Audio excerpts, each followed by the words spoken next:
ఈ 25 నామాలు ఎక్కడ చెప్తున్నాడో అక్కడ సహస్రం చెప్పినంత శక్తి మీకు కలుగుతుంది. అంత గొప్ప నామాలు నేను చెప్తాను, మీరు కూడా చెప్పండి.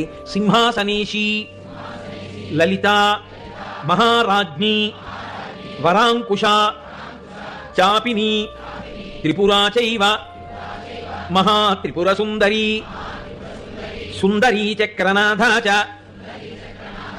సామ్రాజ్ఞి, చక్రిణీ తథా చక్రేశ్వరి, మహాదేవి, కామేశి, పరమేశ్వరి, కామరాజప్రియా, కామకోటిక, చక్రవర్తిని, మహావిద్యా, శివానంగవల్లభ, సర్వపాటల, కుళనాథ, ఆమ్నాయనాథ, సర్వాంనాయ నివాసిని, శృంగారనాయికా చేతి,